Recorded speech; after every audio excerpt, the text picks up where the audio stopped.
নমস্কার বন্ধুরা, all time রান্নাঘরে আপনাদের সকলকে স্বাগতম। আশা করি সবাই ভালো আছেন এবং সুস্থ আছেন। তো আজ আমি আপনাদের করে দেখাবো একটা সুন্দর টিফিন রেসিপি।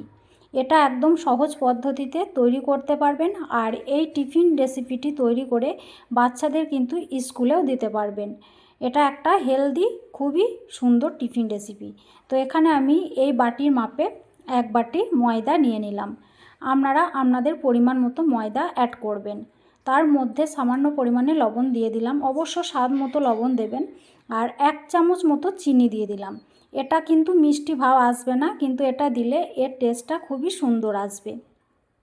তো সমস্ত উপকরণগুলোকে দেওয়ার পর একটু সুন্দরভাবে মিশিয়ে নেব। তারপরে নর্মাল টেম্পারেচারে থাকা জল অল্প অল্প করে দেব, আর একটা পাতলা ব্যাটার তৈরি করে নেব। অবশ্যই জলটা একবারে দেবেন না, একটু অল্প অল্প করে দেবেন। আর একটা হ্যান্ড উইক্সের সাহায্যে ভালোভাবে একটা সুন্দর মসৃণ ব্যাটার তৈরি করে নেবেন। একবারে জলটা দিলে খুবই পাতলা হয়ে যেতে পারে, অল্প অল্প করে দেবেন আর একটা সুন্দর ব্যাটার তৈরি করবেন। দেখুন বন্ধুরা, এখানে ব্যাটারটা আমি কতটা ঘনত্বের মধ্যে রেখেছি সেটা আপনাদের দেখিয়ে দেব। এখন খুব সুন্দরভাবে মসৃণ ব্যাটার কিন্তু আমি তৈরি করে নিলাম। চামচের গায়ে হাতটা টেনে দেখবেন যে ব্যাটারটা টানার পর আপনা চলে আসছে, তখন বুঝতে পারবেন ব্যাটারটা সুন্দরভাবে হয়ে গেছে। তো এখন আমি 1 চামচ মতো সাদা তেল এই ব্যাটারের মধ্যে দিয়ে দিলাম। দেওয়ার পর ব্যাটারটাকে সুন্দরভাবে তেলের সঙ্গে মিশিয়ে নেব। একটু ব্যাটারটাকে সুন্দরভাবে তেলের সঙ্গে মিশিয়ে নেবেন। মেশানো হয়ে গেলে এটাকে আমি এক সাইডে রেখে দেব। আর একটা পাত্রের মধ্যে আমি 2টো ডিম ভেঙে নেব।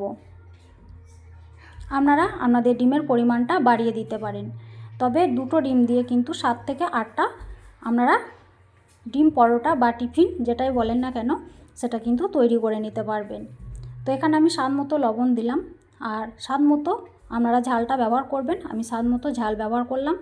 একটু টমেটো কুচি, একটু শসা কুচি, একটু পেঁয়াজ কুচি, একটু গাজর কুচি দিয়ে দিলাম, আর কিছুটা পরিমাণে গোলমরিচের গুঁড়ো দিয়ে দিলাম। দেওয়ার পর খুব সুন্দরভাবে ডিমটাকে সমস্ত উপকরণের সঙ্গে ফেটিয়ে নেব।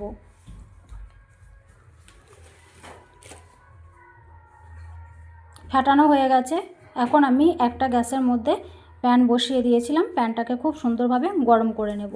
গরম করার পর একটু সাদা তেল দিয়ে প্যানটাকে সুন্দরভাবে ব্রাশ করে নেব। ব্রাশ করার পর এখানে আমি যে ময়দার ব্যাটারটা তৈরি করে রেখেছিলাম সেটা এখানে আমি 1 চামচ দিয়ে দেব।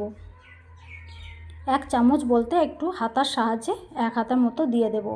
দেওয়ার পর সুন্দরভাবে এটাকে আমি একটু গোল করে ঘুরিয়ে নেব। আর এটা একটু পাতলা করে তৈরি করবেন, তার জন্যই বললাম ব্যাটারটা একটু পাতলা করে ঘনত্বের মধ্যে রাখবেন, পাতলা ঘনত্বের মধ্যে রাখবেন। তো এটা দেওয়ার পর দেখুন ওপরে হালকা হালকা শুকিয়ে এসছে, হাতে লেগে যাচ্ছে না। এখন আমি ওপর থেকে একটু তেল আবারও ব্রাশ করে দেব। আপনাদের হাতের কাছে তেল ব্রাশ করা যদি থাকে তাহলে তেল ব্রাশ করার সাহায্যে ব্রাশ করে দেবেন। আমি এখানে একটা কাগজের সাহায্যে ব্রাশ করে দিলাম। দেওয়ার পর আবারও উল্টে দেব। উল্টে দেওয়ার পর এটাকে একটু সুন্দর করে ভেজে নেব।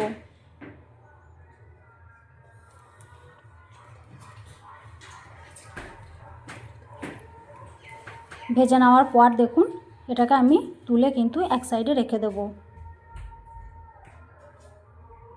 এটা খেতে খুবই সুন্দর হয়, আর একদম নরম একটা সুন্দর রেসিপি, খেতে খুবই সুন্দর লাগে। এটাকে তুলে এক সাইডে রেখে দিলাম। আর ওই প্যানের মধ্যে আবারও একটু সাদা তেল কিন্তু আমি দিয়ে দিলাম। দেওয়ার পর 1 হাতার মতো ডিম ফেটিয়ে রেখেছিলাম সেটা দিয়ে দিলাম। তারপর প্যানের গায়ে ভালোভাবে ডিমটাকে একটু পাতলা করে লাগিয়ে দিলাম। লাগানোর পর যে পরোটাটা তৈরি করে রেখেছিলাম সেটা ডিমের ওপরে দিয়ে দিলাম। দেওয়ার পর ঢাকা দিয়ে এটাকে একটু সুন্দরভাবে ভেজে নিতে হবে ডিমটাকে।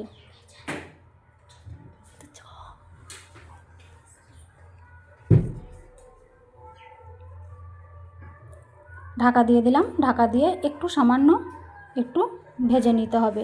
ঢাকা দিয়ে দিলে যে উপকরণগুলো ডিমের মধ্যে দিয়েছিলাম সেগুলো একটু নরম হয়ে যাবে। তো এখন আবার উল্টে দিলাম। দেখুন ডিমটা খুব সুন্দরভাবে ভাজা হয়ে গেছে। এখন উল্টে দেওয়ার পর আর একটু হতে দেবো, যাতে পরোটাটা একটু ভাজা ভাজা হয়ে যায়। তবে আপনারা যদি মনে করেন যে পরোটাটা খুবই নরম করব, তাহলে কিন্তু আপনারা বেশি ভাজবেন না। এখানে আমি পরোটাটা একটু ভাজা ভাজাই করে নেব। এইভাবে তৈরি করে দেখবেন, খুবই সুন্দর লাগে এই টিফিন রেসিপিটি। এখন হয়ে গেছে, এটাকে আমি একটু ভাজ করে তুলে নেব। আপনারা ভাজ করতে চাইলে ভাজ করে নেবেন, না হলে এমনি তুলে রাখতে পারেন। খুব সুন্দর একটা টিফিন রেসিপি। আবারও একটা আমি একইভাবে তৈরি করে আপনাদের দেখাচ্ছি। এই পর্যায়ে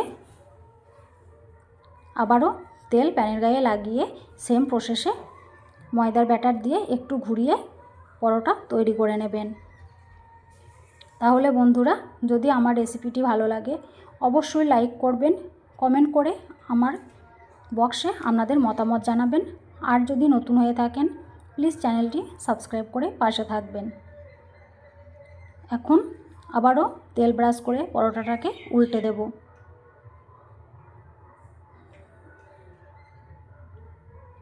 একবার হলেও বাড়িতে তৈরি করবেন, দেখবেন খুবই সুন্দর আর খুবই সুস্বাদু একটা টিফিন রেসিপি।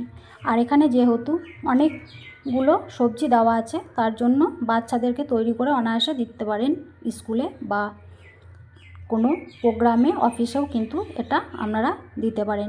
এখন সবগুলো তৈরি করে নিয়েছি, একটা প্লেটের মধ্যে সার্ভ করে আপনাদের দেখিয়ে দিচ্ছি কতটা নরম হয়েছে। দেখুন বন্ধুরা, খুবই নরম তুলতুলে হয় এই পরোটাগুলো।